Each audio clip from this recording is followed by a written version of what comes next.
Welcome back to Game Day, you. I'm Tyler Deluca, joined by Kenzie, Iserman, and Dacoda McDowell-Wahpekeche. Guys, you ready to talk some women's hoop or what? Oh yeah. For sure. It's a great day. For sure. Okay, well, in the last matchup for the Sooners, it's hard to go into a senior night and get a win. It's even harder when it's your in-state rival. But the Sooners were able to go to Stillwater and pull off a 79-76 win against the Cowgirls. And guys, it was pretty crazy. It was pretty crazy all around, but they were able to do it. They were able to pull it off. Taylor Robertson led the Sooners with 19, and Lexi Keys came off the bench for the Cowgirls and scored 20, kind of an unexpected score there, but put up a huge performance off the bench. It's tough going into a senior night. Emotions are high. Nobody wants to end their regular season on a loss, especially to a rival. But like I said, the Sooners won 79-76, and the Sooners state remained red. So Dacoda, what was your biggest key to the game? You were just talking about it just a minute ago with Lexi Keys coming off the bench for the Cowgirls. But my key to the Sooners win just last night was the bench mob for the Sooners, specifically Skylar Van. A good bench is a great key to have into winning games. That's how you win those tough games like last night. And Skylar Van went in and had 19 points and 7 rebounds. She tied Taylor Robertson for the most points scored for the Sooners. So I think a bench mob was perfect last night. Kelby Washington is another player that can go in and play great defense. So she's a great energizer bunny. But Skylar Van was hooping last night, and she has been for a minute now. Yeah. So she was a great key, and going forward, she's looking great. She absolutely is. I mean, when you have that third score, and I'm going to touch on it a little bit later, but when you have that third score, it just adds another dimension to your offense, which is huge, and Skylar Van was great off the bench with that. Kenzie, what was your key? My biggest key was free throws, because OU dominated OSU over free throws by like 20%. OU had 82% and OSU had about 58%. So free throws are just, free points. And OU was able to get those free points, which obviously helped them win. And I think it was a big key to them winning, because if they didn't make those points, OSU could have came back and had 100% totally taken over the game, totally different direction. Right. So that's my biggest point. Yeah, I mean, free throws were huge, and realistically, Oklahoma State struggles from the free throw line, and the Big 12 conference as a whole. It's kind of a weird trend that the conference as a whole kind of struggles with free throws. But OU has been one of the teams that, I mean, when you have a shooter like Taylor Robertson, your percentage is going to look pretty good. She's pretty much automatic. So when you have like those free points and everything, especially in close games like that, and realistically, when your offense starts to kind of stutter a little bit, those free throws can come in big to kind of build that momentum back. Get a few points here and there, and then make some points on the with the ball in the half court. Just seeing that ball go through the rim can do so much for an offense, and for a shooter, like whether it's Taylor Robertson, Maddie Williams, whoever it is, that can be a huge momentum shift.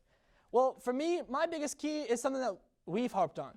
Coach Jennie Baranczyk has harped on in the exclusive interviews that we were able to do with her. Rebounding. The Sooners won a rebounding ratio. Most definitely. 42 to 32. It wasn't like too close either. A 10-point rebounding ratio is pretty solid, and that's going to be huge for the Sooners going into. Obviously, they had the last game against Kansas this weekend, but then in the Big 12 tournament, you're going against Ayoka Lee and Alyssa Smith again. You're going to have to rebound. So if they're able to kind of keep this momentum building, where they're crashing the boards heavy, winning those battles, and it was a tough game against OSU. It was a physical game, so they were actively fighting for those rebounds. So when you're going against Ayoka Lee, when you're going against Alyssa Smith, world-class centers that reside in this Big 12 conference, being able to kind of build that momentum and kind of get that rebounding going at the right time. It's about when you peak. It's about when you peak. And if the Sooners can continue to rebound like that throughout, it's gonna be really big for them going into that next tournament, into the Big 12 tournament, and realistically the NCAA tournament as a whole. So now kind of looking at that bigger picture, we talked about the key to the game. Dacoda, what's your key for the postseason for the Sooners? Well, I kind of look at it like a team is good. You got players who can play, but you need a good scheme. And Coach Jennie Baranczyk is going to make sure they have a good scheme. She's not new to postseason, life after regular season. When she was at Drake University, she won 3 straight regular season championships. and actually won two of those 3 in the postseason tournaments too. Made her first NCAA tournament debut in 2017 with Drake. Now, they did lose in the first round, and so I'm looking at it like this. She has a lot to prove going in with her historic first season with OU. So I really think that she's got to be the key. She's going to make a great scheme and prove some people wrong and show that, yeah, I'm like that. 100%. I mean, you saw at Drake, the offensive numbers that they were putting up, they were top 3 in nearly every offensive category with assists and points. It was nuts. And they didn't have the talent at Drake that she now has at OU. They didn't have a Taylor Robertson. No. They didn't have a Maddie Williams. So that scheme is what held that offense together, and it was year after year, no matter what type of turnover they had in that roster, they were able to keep those offensive numbers up. And what's impressive about her is she's doing it with a team that was here last year. I mean, there's a few new players, of course, like freshmen like Kelby Washington and Kennedy Tucker transferring. But these are players that have been playing, like Taylor Robertson and Maddie Williams. These are players that have been here for a while, and she just came into the program and instantly made an impact. So with players like she's had this year and just getting to know them on the first year, it's been really impressive, and I think moving forward, she's going to do work in the postseason. 100%. I agree. My biggest thing is momentum, and I know you've said it, and I've been saying it since the beginning, but when the Sooners have momentum, they're unstoppable. Yeah. And you see that in the beginning. In the very first half of every game, they have the momentum that gives them that confidence, and they keep basket after basket after basket. But they're going to have to work on that just a little bit, because after the second half, that's when you start to lose that. And that's when you see, like, when we last played Texas, like, you can see that instead of keeping up with Texas, we lost that momentum, we lost that drive, we lost that confidence in the second half. And that was why we lost that last game. So keeping that momentum and continuing to have that confidence is going to be a really big thing going into the Big 12. Yeah, I mean, the Texas game is a perfect example. Yeah. That first half was very close, and then Texas was able to pull away from OU in that second half. So I think that's a great example. And realistically, when you're going against Baylor, you're going against Texas, going against Iowa State, you can't afford to take a half off. No. That's just the reality of it. These teams are too good for OU to, like, pump on the brakes a little bit, you know what I mean? So there's just no way.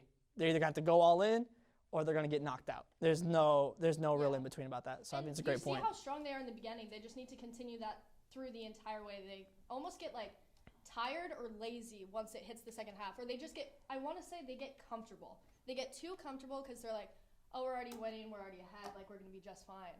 And then all of a sudden they start catching up, and then they get thrown off by the idea that they're picking up their pace. Like the opponent is picking up the pace that they had just lost. Right. And I think even broader, the momentum, obviously they had that 3-game losing streak, but now they're back to their winning ways a little bit. They're kind of get on that roll. If they win against Kansas, that's just going to add another win to that streak. So now, individually in the game, you're absolutely right. That they got to keep that momentum from half to half. But now they're starting to get the momentum back from game to game. So I think that OU is on the right path, but I think you're absolutely right that there has to be a little bit more consistency within that. And speaking of consistency, like I said, in the last matchup OU had with Oklahoma State, you saw Skylar Vann with the third person being a scorer. And I think that's the key. You know T-Rob. You know T-Rob's going to go get you buckets, right? You know Maddie Williams is going to – she's averaging over 18 points a game. She's incredible on the offensive end. But who is going to be that third scorer to help kind of take the load off? And realistically, against Oklahoma State, Maddie Williams only had 13 points. She shot 4 for 11. She didn't pop off or do anything incredible. OU was still able to get the win because Skylar Vann came off the bench and had 19. So going into the postseason play, every game you are likely to face a better defense. I mean, you're looking at in the most recent rankings, they're in the Greensboro region with South Carolina. You can't have 2 players to beat South Carolina. You're going to have a third scorer. You're going to have that fourth scorer. So I'm looking to see who is going to step up on a consistent basis, on a nightly basis, and be that third scorer to help T-Rob, to help Maddie Williams. Because when you have that third scorer, you're able to take a little bit of tension off them. We've seen teams face guarding Taylor Robertson just to deny her the ball, and understandably so, because she's the best shooter that's the Big 12 Conference has ever seen. So it makes sense. So who is going to step up in that absence of Taylor Robertson if she gets taken out the game? If Maddie Williams has another slight off night, she wasn't bad against Oklahoma State by any means, but definitely not to the level that we've been able to see her at, averaging over 18 points. So who is going to be consistently picking that up? Because we saw last night, and with Oklahoma State, that when you have that third scorer, you're able to kind of sacrifice, if Maddie Williams is off a little bit, if Taylor Robertson's off a little bit, you can pick that slack up. And it's going to be a huge key going in because you can't be a two-player team going into the NCAA tournament. I feel like all three of us agree consistency is going to be one of the biggest things. Yeah. Just consistency in different areas, rebounding, when it comes to like I said, all third of those scorer. key things all need consistency, and that's what the Sooners need to focus on is consistency in all of those categories. Yeah, 100%. Every single one of them. And it's crunch time. We're about to go into postseason, so these teams are really focusing in on Maddie Williams and Taylor Robertson. We know that. They've been doing that for a while, but now that it's actually March and it's March Madness, it's going to be a lot more harder defenses. Like, it'll be crazy there. So you do need that third scorer. And, I mentioned it earlier, Skylar Van. That's a great option because she's been getting double digits, close to 15 or more every night. So, that's great. Yeah, well, you've heard our thoughts on OU. We're now going to go to head coach Jennie Baranczyk herself. Me and Dacoda were able to catch up with her earlier today. We'll hear about Skylar Van. We'll hear about senior night, all that and more next on Game Day U.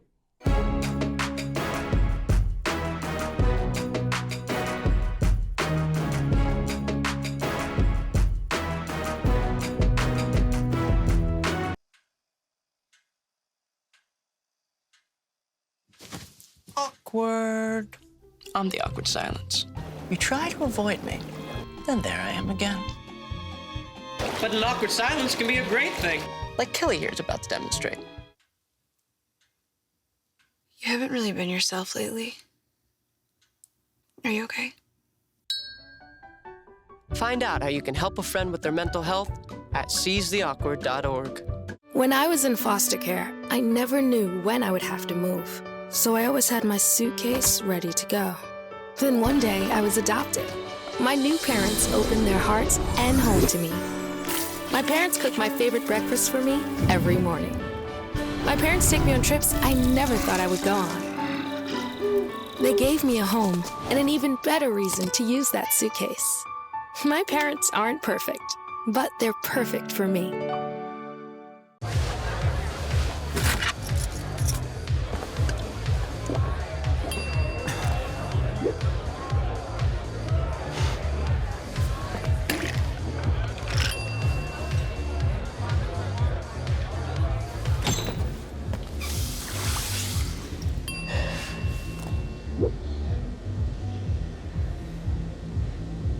If you need to do something to feel okay to drive, you're not okay to drive. Don't drive buzzed. How prepared is your family if a tornado shows up at your doorstep, or a flood, or a hurricane? You can't just turn away a natural disaster. That's why it's important to go to ready.gov/plan now. It has the tools and tips you need to make an emergency plan with your family. So if disaster comes knocking, let's go. You'll be ready to help keep your family safe. It's just a pizza. Yes. Make a plan today.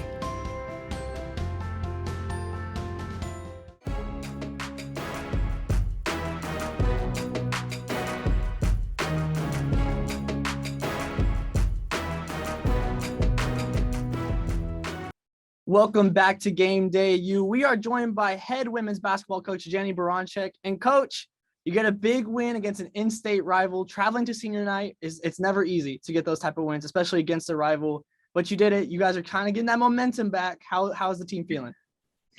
What a fun environment, what a fun game. And obviously my first time in the Bedlam series. But it was, I thought Oklahoma State played great. I thought we had some great moments too. It was a fun basketball game, especially for a women's basketball game, and especially in March. I mean, it was awesome. And it's always a lot more fun to be able to come away with a win in a game like that for sure. You mentioned fun, and winning is fun. In the past 3 games, y'all have won, and it's like a bounce back prior to a little bit of losing earlier. But hey, we bounced back, and you're looking at some wins. So how does it feel, and kind of what are you focusing on going into, postseason tournaments and this final game? Right. So, I think this is sometimes this kind of is kind of a crazy thought, but I think when we bring the fun to basketball, that winning tends to find us. when we really, we don't just have fun because we win. We've got to bring that fun first, and then everything kind of starts to take care of itself. And so that's really where our focus is. And especially in March, I mean, anything can happen. It's so fun. It's the best time of year. And so for us, we've got to just focus on who we are, get really convicted into that, and just go for it. Have a great time, have fun. And fun it's not just, hey, you got smiles on your faces. It is having a smile on your face, but it's also diving on the floor after a loose ball. It's staying really together as a team. It's helping each other on offense, helping each other on defense, setting each other up. So to me, it's this all-encompassing word in terms of like competition, but we got to be able to bring that fun to the game. And Coach, last night, one player that was definitely out there having fun was Skylar Van, a huge impact off the bench. 19 points. Can you kind of go in depth and talk about how important it is to have, like that third scorer next to T-Rob and Maddie Williams and the impact that she brought against Stillwater? Well, I love Sky's energy. I mean, I love the way that she comes into a game and she just impacts the game. And she's got a grit, she's got a fire about her. And I thought last night, I thought she did some great things. I mean, especially on the offensive end, and that was a physical game. I mean, it was a very physical basketball game. So, for her, she's constantly playing different positions for us, which isn't always easy either, but she constantly provides such an incredible energy. It's been 2 months since you've played the Kansas Jayhawks. So it's been a while. So what are you looking at going into this game on Saturday? I know it's incredible to think about that it's been that long. And as you almost forget basically the game plan and how they defended you or how you defended them or how the game went. And then it was also such this unique period of time because, it was right after the holiday. And so it was a lot of people were in and out of different health and safety protocols or different injuries. There were different, it was just a different time. And so, you don't necessarily get that great feel, but Kansas is a very good basketball team. And so it's going to be a great environment on Saturday at home. And we really want to be able to pack this place. So we really want people to be able to come out. It's our last home game of the regular season. And we want to be able to just continue to have a great crowd, great energy in the LNC. But we need it full. Yeah, and Coach, you mentioned the fact that it is the last home game of the season, last game of the season, which means it's going to be senior night. Kind of talk to me. I know obviously you've only been here for this 1 year, but this senior class is incredible. So can you kind of go in depth with your relationship with these seniors and how much that this class means to you?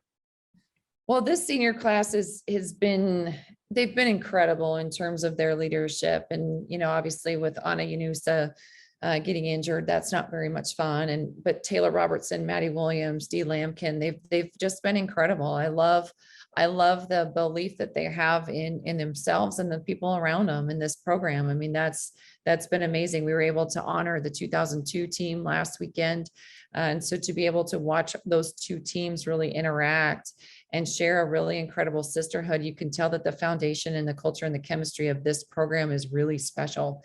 And so that's something that's absolutely been incredible. And then with the COVID extra year, there's a lot of things that can happen that can be different.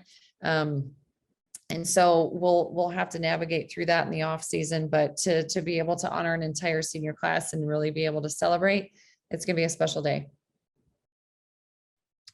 Well, Coach, thank you so much for your time. Thank you for joining us. Best of luck against Kansas and Boomer Sooner. Boomer Sooner is right. Thank you so much. You guys, appreciate you.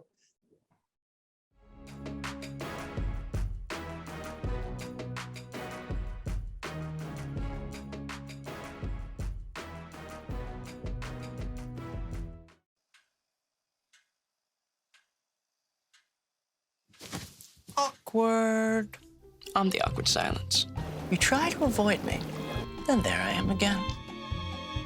But an awkward silence can be a great thing. Like Kelly here is about to demonstrate. You haven't really been yourself lately. Are you okay?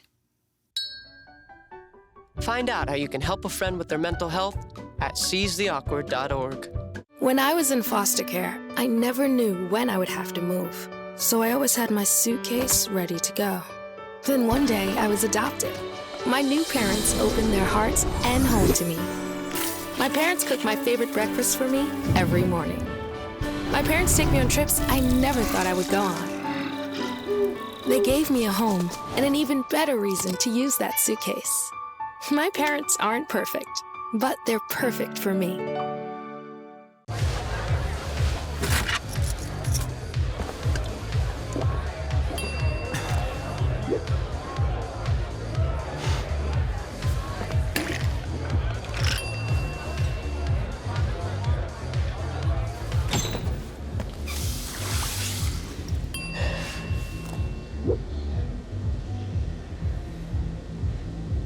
If you need to do something to feel okay to drive, you're not okay to drive. Don't drive buzzed. How prepared is your family if a tornado shows up at your doorstep, or a flood, or a hurricane? You can't just turn away a natural disaster. That's why it's important to go to ready.gov/plan now. It has the tools and tips you need to make an emergency plan with your family. So if disaster comes knocking, let's go. You'll be ready to help keep your family safe. It's just a pizza. Yes. Make a plan today.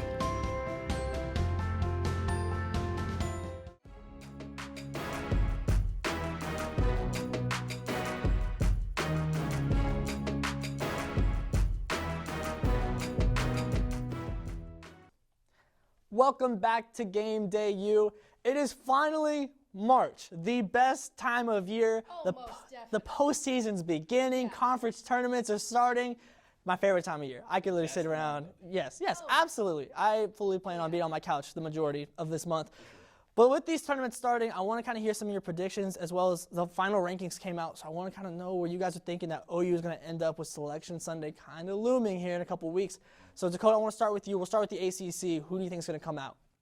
I've got Louisville. Louisville is a really nasty team. On Sunday, there were many ranked games, and one of my favorites that I was looking forward to was Notre Dame, number 14 at the time, still is, against number 4 Louisville.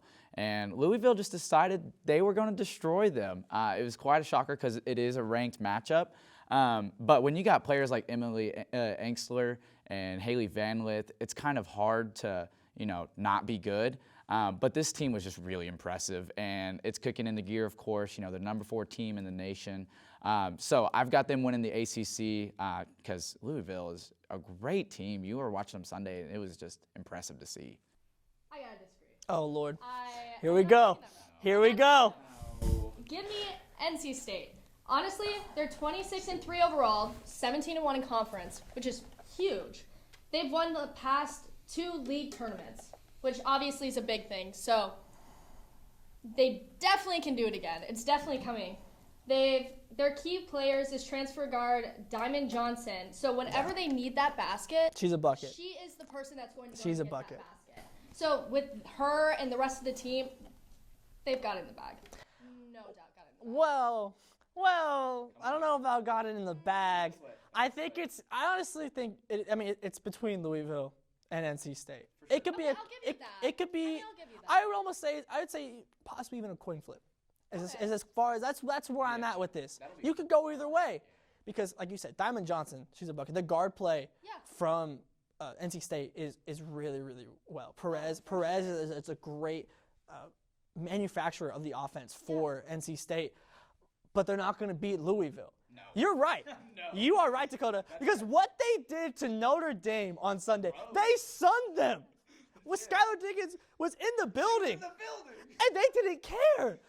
That was the most dominant first quarter I have ever seen. Like, I don't disagree. Bar none. I was just sitting there in disbelief. I couldn't believe it. And that's not it though. They've already beat Notre Dame again. Like they beat them earlier in the season. It was a closer game. It was but it was a decent margin. They beat Michigan. They beat UConn. Louisville has been doing this. This is what they do. So I don't think that anyone's going to come close to beating them. Like I said, NC State is the only one, and even then, I don't see it. Not at all. On Sunday, I literally just ordered a burger, and by the time it came out, the first quarter was over. I didn't even touch my food. I was like, you've got to be kidding me. Everybody around me was like, what's going on? I was like, do you see the TV right there? That's crazy. And NC State does have some recent, like they just beat Virginia Tech in, I believe, a 2-point win. And that's a good win. Virginia Tech is a ranked team. but you're not going into South Bend and dominating with Skylar Diggins-Smith in the building. In the building. So I see what you're saying. I think, NC State, it's definitely between those two. They're formidable. Yeah, it's going to be a close one. I can't wait for that matchup. I don't disagree with you guys. I just think. No, it's fair. It's fair. Yeah. State's a great team. Yeah. Louisville's different. They definitely can get there. They got it. Yeah. Well, we're going to go now from the ACC to the Big Ten. Some star players in this conference, to say the least. Dacoda, who do you have? Oh, yeah, we're talking about star players. Caitlyn Clark is that person. Bro, she is so good. She's a flamethrower, and Iowa is got to be, like, on their knees bowing to her because she is, like, as a sophomore. Sophomore. She's so crazy, man. Definitely top 3 in the nation type of player. And she's averaging 27.5 points per game. It's the most in the nation. So they're really the team to worry about. And, when you look at the games that they have to worry about, like Michigan and Indiana, in the 4 matchups against those 2 teams this year, she averaged 33 points per game. Almost 33. It's like 0.2, 0.1. And even against Michigan, she had close to 50 points in the first matchup against them. She pulls up from anywhere. We talk about Taylor Robertson all the time with OU being a great shooter and being the best shooter in the Big 12. Well, she's right behind Caitlyn Clark for the best shooter in the nation, in my opinion. So Caitlyn Clark is the player to watch in that tournament for sure.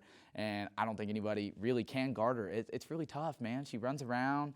It's like I ran cross country in college for a couple of years, but she could probably. Like Caitlyn Clark. That's what I was about to say. She'll run laps around me, man.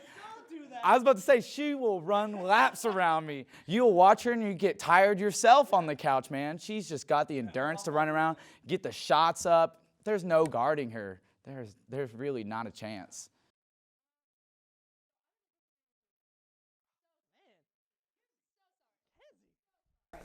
So I'm taking Michigan.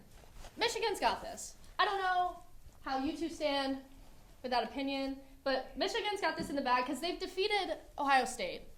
They've defeated Ohio State, who is ranked 1st in the Big Ten Conference right now. And both times they've played, and they blew them out of the water.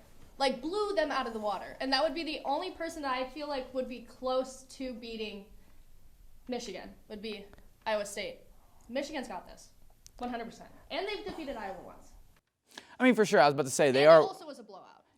Yes, they are 1-1 against Iowa, but Caitlyn Clark still had close to, I think, 35 points right there. But they're winning games against key rivals, and that's the big For sure. thing. And that's going to be a big thing when it comes up to it in the end. Well, it's up to me again. I guess I got to break the tie. I got to break the tie. Come on, come this way. I think it should be my I got Michigan. Oh, no. I got Michigan. Listen, Caitlyn Clark is the second best player in the nation. She's the second best player in the nation. There's no denying that. Yeah.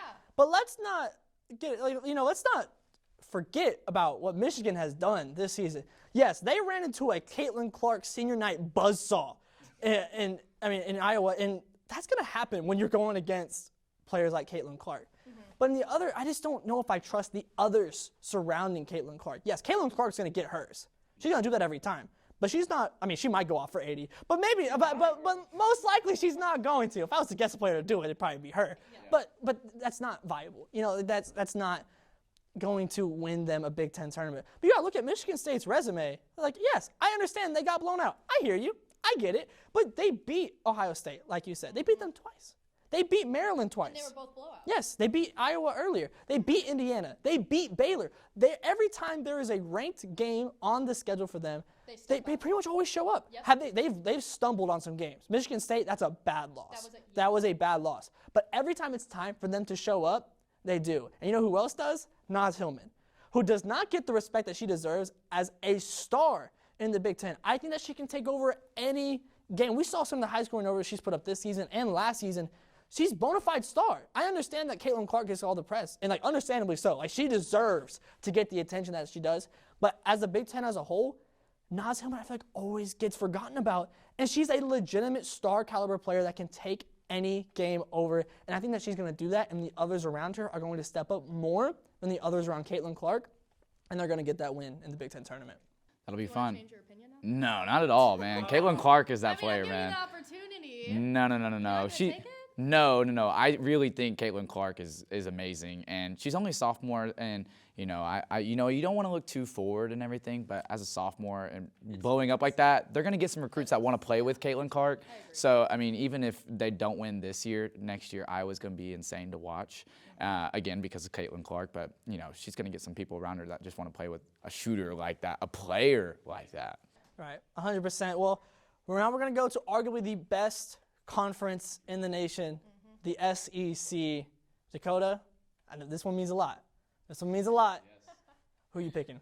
Whenever I look at the NCAA tournament, there's a lot of seeding implications that go around, in my opinion, two conferences. The Big 12 we talk about quite a bit, but the SEC is by far the best conference.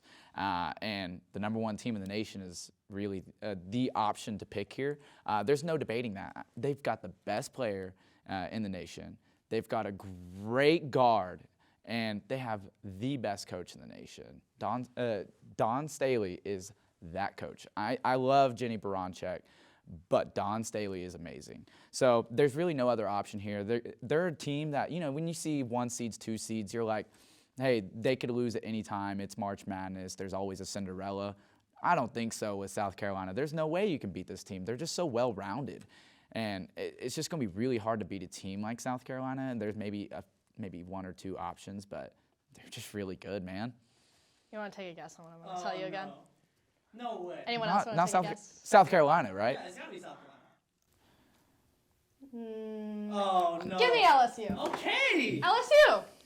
Okay, go ahead. Go Okay. Tigers. Okay. You ready? Yeah. You ready for this? When they lost to South Carolina, they only lost by 6. If South Carolina is as good as you say South Carolina is, that should have been a blowout game. And it was not. It was by 6. Well, and you can't tell me I'm wrong. LSU's a good team, Yeah. too. Especially with the new coach. She's insane. She's made the biggest turnaround as a first-year coach in SEC history. So they most definitely they're going to win the tournament, especially with her coaching. She's going to be able to take it in. She's already won tournaments before. She's going to add another SEC championship to her belt. It's going to happen. You're saying they're going to win the tournament, or they have a chance to win the tournament? Oh, no, they're going to.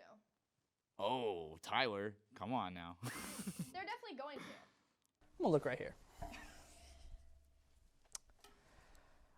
You know how I said Caitlyn Clark is top 2 in the nation? There's a reason for that. Because the best player in the nation plays for South Carolina. I refuse to pick against Aaliyah Boston, the National Player of the Year, when it's postseason time. That's right.